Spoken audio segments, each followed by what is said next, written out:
So welcome, glad to have you with us this morning. We are very fortunate to have with us Raj Beri, who is the global head of grocery and new verticals at Uber. And he's going to be joining us in our conversation today. I am also joined, as I say us, I am joined by a colleague of mine, Raghu Iyengar, who is also a professor of marketing, and he is the director of Wharton Customer Analytics, and always enjoy having him in our company. But many companies have been adversely affected by the pandemic. In many ways, I'm curious to find out how Uber Grocery and Uber Eats and other new verticals maybe have had this somewhat of a windfall. So we'll be interested to hear about that. And Raj, that's part of what we want to end up talking to you about. Before we jump into that, give us a little bit of your background and how long you've been in your current position. Great. Well, first of all, thank you, Dave and Raghu, for having me here. It's always exciting to talk, and especially in the Wharton community. So I've been at Uber for just under 5 years now, and I'm currently, like you mentioned, the head of grocery and new verticals. And so what that is for us at Uber is anything delivery that is non-restaurant. So thinking of grocery, you think of convenience, you think of alcohol, you think of everything from prescriptions to pet stores, which we do have on, beauty supplies, things like that as well. Prior to that, I was leading Uber Eats' businesses in Asia Pacific, Europe, Middle East, and Africa for a few years. And so I've seen a lot of things over the journeys with Uber, and I'm excited about that. And of course, I'm a Wharton alum as well, having done my MBA there. That's great, and glad for you to be carrying our flag. I speculated at the beginning that that Uber Grocery and Uber Eats have probably been benefactors of the pandemic. Was I off base, or is that spot on? No, I think really what's happened, the pandemic has really accelerated our strategy that we already had in place, but really pulled it forward a fair bit. And so, really pre-pandemic, we had already knew that we were going into grocery and other verticals. Obviously restaurant food delivery was really big for us.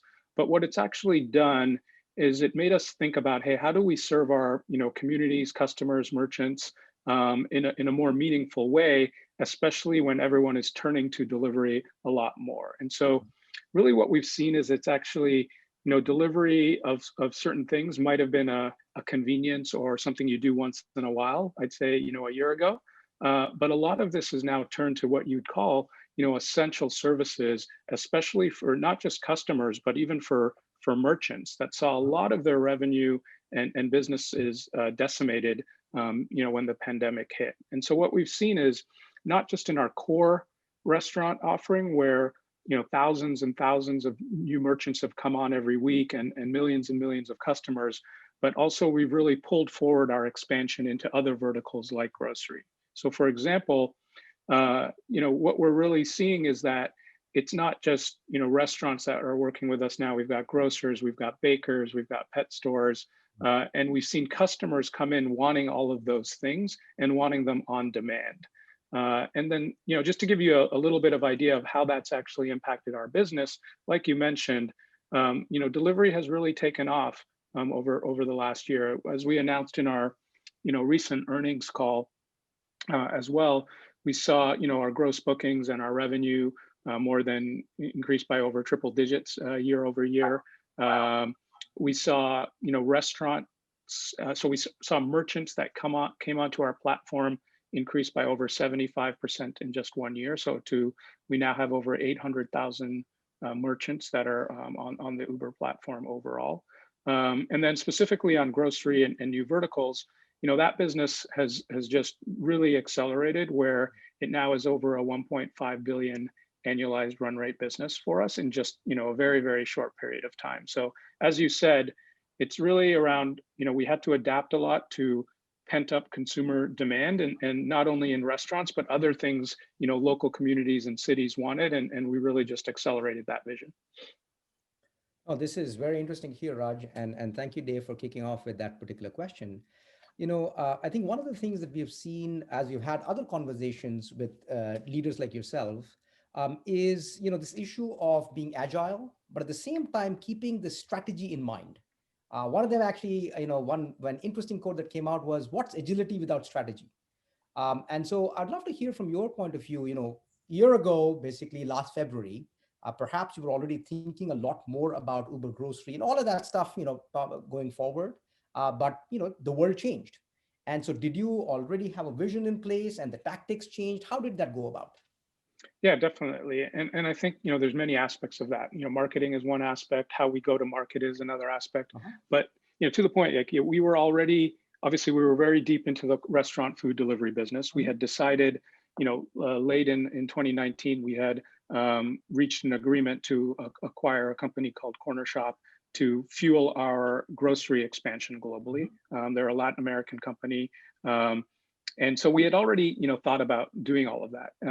I think what happened is, to what you exactly said, is it really just accelerated how we went to market, as well as just a lot of our offerings, that we saw. Because what we were seeing is that there was an influx of new users to the category of delivery, but there was also, a need for not just food, but hey, we need groceries, we need like our pharmacy prescriptions, we need a bunch of things. And so we quickly kind of mobilized around, hey, let's accelerate our push into these newer verticals, and also create offerings that are much more relevant for consumers as well as merchants, to help them through the pandemic as all. And so really, when we looked at it, our go-to-market became, how do we become that one-stop shop Yeah. for when, let's starting with food, when someone wakes up in the morning to when they go to bed at night, can they get all their food or consumable needs, from us? And so, yes, it starts like in the morning. You may wake up and you want, some breakfast or a Starbucks. You can order that. You can order it for delivery, but you can also, we added pickup as Yeah. as something we can pick up from restaurants as well. Then, you may want your regular lunch, but in the afternoon you're thinking about groceries for your family. How do you get that? And then other things too that just spun on top of that. We have pet store supplies, flowers, other things. So really, it just said, hey, how do we accelerate that? And then how do we actually let users and customers know that we're more than just restaurants? And that was just a big shift for us that started to happen in the second half of 2020 as well. So Raj, it's interesting to see that expansion. While at the same time, I suspect there's been contraction on the Uber driver driving people around, but now you're driving, product around. I'm curious how much of the thinking is sort of centered around, we've got drivers and we want to fully utilize their capacity, versus other ways of sort of matching supply and demand. So I'm thinking in terms of something like Uber plumber, where you're not driving them, but somebody has a need for a plumber, and we're going to connect that with plumbers. How does that fit into your thinking? And well, help me here. Yeah, definitely. So I think one thing that you mentioned is really critical. Like, a huge focus of what we were looking at too is, how do we actually make sure that delivery partners, people that are contractors with Uber, have those flexible earning opportunities, and they're seeing that. And so what we saw is that we definitely saw a lot more delivery or courier partners come into the category. As we expanded our verticals as well, what we saw was complementary. So like, the peak times for someone to do delivery for meals are different than when typically people order groceries or order other things as well. And so you did see an ability to kind of create more opportunities for delivery partners, for driver partners as well, that also started to do delivery for the first time. I think some of the other aspects you mentioned are things that are interesting. We obviously had in different markets certain things like what we call Uber Connect or Uber Flash, where you're kind of delivering services or goods, actually more like one business wants to deliver a good to another business. How can our driver partners help facilitate that? We definitely saw those expansion of those opportunities during the pandemic, but I think the focus for us was on one, safety for the delivery partners through this period. And so introducing, new features like contactless, where, there's delivery without having to actually interact with a customer was really important. And then finding these other opportunities through delivery of other goods was definitely a huge focus. So Raj, one of your, of course, a big thing that you bring into Uber is your amazing experience worldwide. So what are some things that perhaps in the last year you were able to leverage within, as you're thinking about new things that you may have seen in other places that you've been part of, like in the Asia Pacific and things of that nature? I know contactless was very big there anyways. Yeah. Are there other innovations that you feel that might be, worth now thinking about here in the US that may Yeah, not definitely. as easily adopted before? Yeah, I think I think that's a great question. I think in terms of the way I look at innovations is I look at it across three aspects. One is, what are we innovating for consumers? What are we innovating for our merchant partners? And then what are we innovating for delivery partners? So Mhm. on the consumer side, you're right. Like, things like doing things like contactless delivery and other things. Probably were a little bit more of the norm in some parts of the markets, and we kind of brought that here. We also saw that the pandemic hit first in Asia, Yep. and so we had some ability to just see like, hey, what was happening? How do we plan ahead for that? And that really helped us just more in general to even just see the pent up demand for categories outside of restaurants started to hit first in parts of Asia. And so, we started to mobilize around those areas first as well. Other things that are more general innovation as well, both for consumers as well as merchants, is we saw, a large part of merchants when their dine-in, revenue dropped, or when, grocers, people going to grocery stores dropped. There was a huge need, yes, for delivery, and we saw a lot of merchants wanting to come on for delivery, but there were also a need for other revenue streams. And so pickup became a bigger part of our focus as well. And so where you order on the Uber Eats app and you pick it up down the street, that became a larger part of merchants' revenue, as well as how consumers, wanted to interact with us. So, we saw some push there.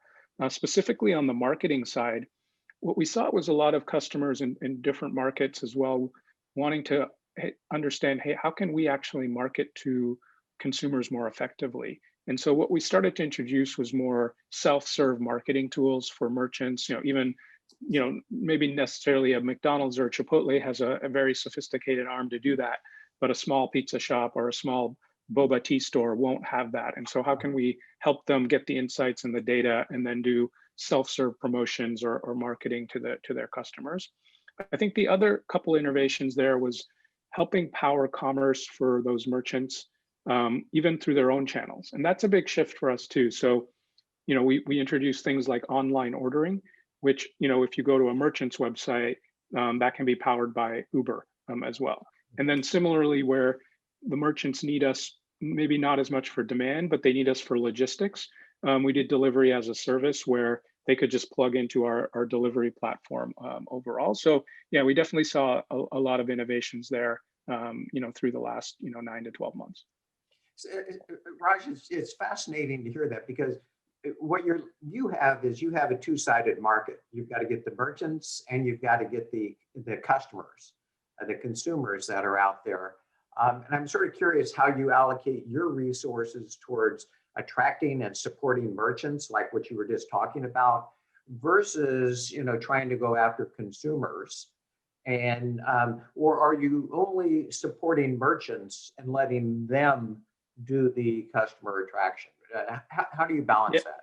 Yeah, so no, we're organized. Actually, we're organized. Yeah, like almost like a three-sided marketplace. So we have teams that we have thousands and thousands of sales and account management teams that are focused on our merchant partnerships across the world.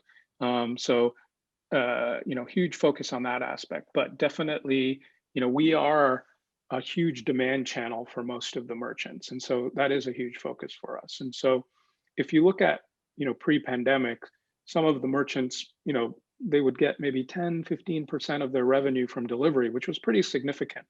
Right. And now what you've seen is that's been super accelerated over the last, year. And so they're even relying us more to drive demand because they're now, their abilities to get awareness at scale or reach at scale is probably less from like people walking down and foot traffic or passing it on the street and then wanting to order it. So we're dependent on a lot for driving that as well. So we have a pretty equal focus on that, and then similarly a team that focuses completely on the logistics and the delivery aspect of it as well. And I think overall, we view both merchants and consumers as our customers overall. And making sure that we're able to provide the services merchants need is just as important as consumers. Great point. So Raj, I know, obviously Uber has been doing a lot of innovation in-house, but at the same time, you're acquiring new businesses as well. Mm-hmm. More recently, I think you acquired Drizzly. And so is there a strategy around that, which is, what might be things that perhaps during this time, as you're expanding and becoming more of a platform, not just for, just people going from one place to another, as you mentioned, for groceries, for eats, and perhaps other things like plumbers, yep, as Dave brought up. Yep. Is there a strategy around what might be things that we want to do in-house and innovate versus what might be things we want to outsource and bring in new companies? Sure. And so I guess I can specifically talk about a couple of things. One is, let's say when we were getting into grocery, we knew, a couple of years ago that grocery was going to be a big focus for us, but we also knew that we needed a strong partner to help accelerate that vision for us. And the way we thought about it was, it's going to be very strategically advantageous for us to partner with someone who's been in the space for 3 to 4 years plus, understands the technology, understands the operations, and that led to our partnership and acquisition of Cornershop. And since then, we've worked with them to expand into other markets like Canada and the US as well. So I think it's a little bit of where do we want to be and what can help us accelerate that. With Drizzly, the acquisition hasn't closed, so I can't comment specifically on that. But in general, what we know is that, alcohol as a category is very important. It's part of what, big for restaurants. It's actually big in grocery, and it's big with standalone merchants. And we really look at use cases that are, high frequency use cases that lend themselves well, that are adjacent to what we're doing. So, making the leap from restaurant food delivery to grocery, for our customers is not a very large leap, right? It's like, it's food, et cetera. Similarly, alcohol, not a very huge leap overall. Convenience, not a huge leap. So we look at these categories on, do we think there are going to be high frequency use cases that can benefit from the power of our logistics platform? And then also, are there going to be ones that are, resonate with our customers? But just one thing stepping back is, when we look at our vision for kind of Uber delivery overall, it's really around powering local commerce in cities now. So maybe a couple of years ago, it was about restaurant food delivery. Now it's much more expansive. And so we believe that, similar to how Amazon kind of owns next day delivery, we can really power next hour delivery and be the platform that powers that across a bunch of different verticals. So I'm really curious. You've got a wealth of data now.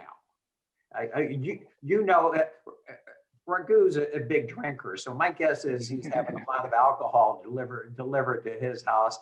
You probably know that. How are you capitalizing on that data and saying, Raghu, you've gone 2 days without ordering, a new bottle of scotch, and sort of to send him a reminder, or hey, there's some cheese that goes really well with that wine, or are you able to take advantage of any of that?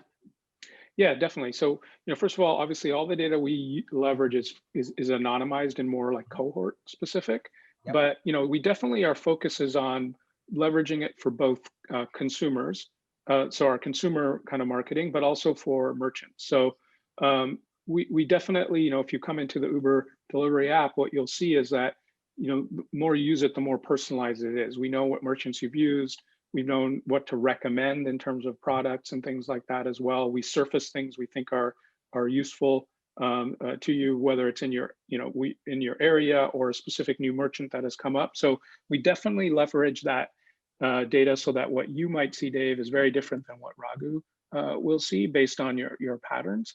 Sure. And similarly, we provide that kind of trend and type of data for restaurants and merchants. So for example, for merchants, we may, provide them the data of like, hey, based on this, these are types of menu or SKU items you should be thinking about adding to your platform based on what's popular in the area, what we've seen tendencies are. So there's a lot of different ways that we leverage that data in order to help both with making sure we're surfacing relevant offerings, but also helping merchants tailor their offerings. An example of that is actually, we've helped a lot of merchants set up virtual brands, and these are delivery only brands leveraging their own, whether it's kitchen space or bakery space or wherever, so that someone that's delivering pizza or chicken wings or a specific type of item may set up a brand online only that's delivering cupcakes, because we know cupcakes are important and are trending in that area,